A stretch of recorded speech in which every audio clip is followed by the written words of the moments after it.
अस्सलामु अलैकुम रहमतुल्लाहि व बरकातुहू। अज़ीज़ तलबा व तालिबात, आज हम पढ़ेंगे उर्दू क़वायद, उर्दू ग्रामर। और हमारा आज का मौजू, हमारा टॉपिक है ज़मीर।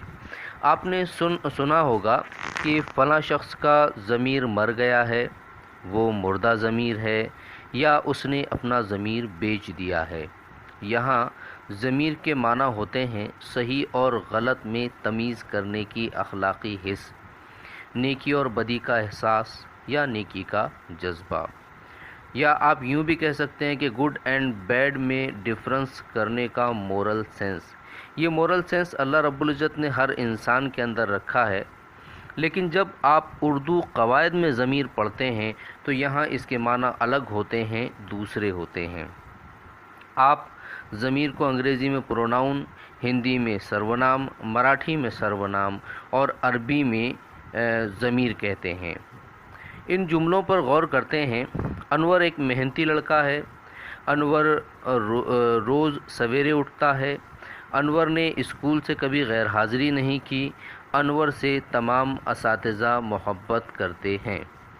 इस मिसाल में अनवर की बारे में मालूमात दी गई है, लेकिन अनवर के नाम की तकरार से गुफ्तगू की रवानी मुतासर होती है, यानी फ़्लो डिस्टर्ब होता है। आइए अब इस मिसाल को दोबारा पढ़ते हैं। अनवर एक मेहनती लड़का है, वो रोज़ सवेरे उठता है। उसने स्कूल से कभी गैर हाज़िरी नहीं की। उससे तमाम असातिज़ा मोहब्बत करते हैं। आपने महसूस किया होगा कि बात में रवानी आ गई है, क्योंकि अनवर के नाम की तकरार, रिपीटेशन की बजाय कुछ अल्फाज इस्तेमाल किए गए हैं, जैसे वो, उसने और उससे।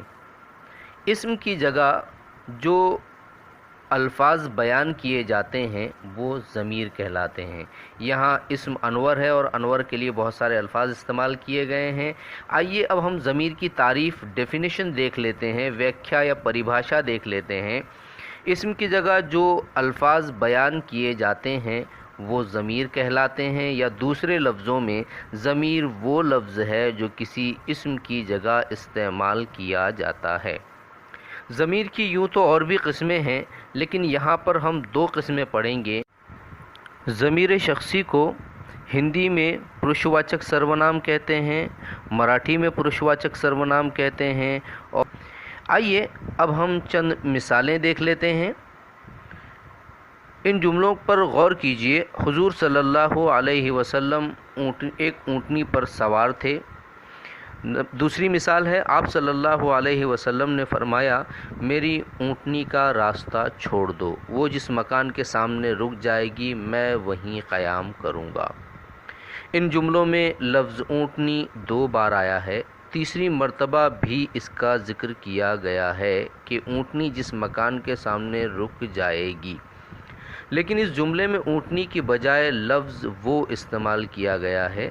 इसी तरह हुजूर सल्लल्लाहु अलैहि वसल्लम ने फरमाया, मैं वहाँ क़याम करूँगा। इस जुमले में लफ्ज़ मैं आप सल्लल्लाहु अलैहि वसल्लम ने अपने लिए कहा है। ऊँटनी इस्म है, हुजूर सल्लल्लाहु अलैहि वसल्लम इस्म है। इस्म की तकरार न हो इसलिए इनकी बजाय कुछ और अल्फाज इस्तेमाल किए जाते हैं। ऐसे अल्फाज को ज़मीर प्रोनाउन कहते हैं। वो, मैं ज़मीरें हैं। इनके अलावा तू, तुम, हम, आप, इन वग़ैरह अल्फाज भी इस्म की जगह इस्तेमाल किए जाते हैं। ये भी ज़मीरें हैं। इन्हें ज़मीर शख्सी या पर्सनल प्रोनाउन कहते हैं। आइए मश्क के लिए कुछ मिसालें दी जा रही हैं। आपको इन मिसालों में से ज़मीर शख्सी अलहदा करना है। नंबर 1 है, मैं रोज़ाना पढ़ाई करता हूँ। नंबर 2 है, तुम मेरे बहुत अच्छे दोस्त हो। नंबर 3 है, वो ज़हीन लड़का है। और नंबर 4 है, आप मुझसे नाराज़ हैं। आइए अब ज़मीर की दूसरी किस्म देखते हैं, जिसे हम ज़मीर इशारा कहते हैं। अंग्रेज़ी में डेमोन्स्ट्रेटिव प्रोनाउन कहते हैं, हिंदी में संकेतवाचक सर्वनाम कहते हैं और मराठी में दर्शक सर्वनाम कहते हैं। आइए इन जुमलों पर गौर करते हैं। ये میوزیم بہت مشہور ہے۔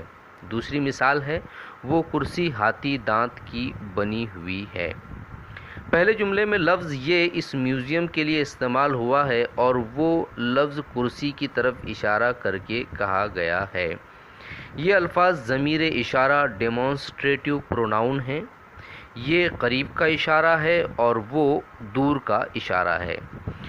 آئیے اب ہم اس میں ضمیر اشارہ کے تعلق سے بھی کچھ مثالیں دیکھ لیتے ہیں۔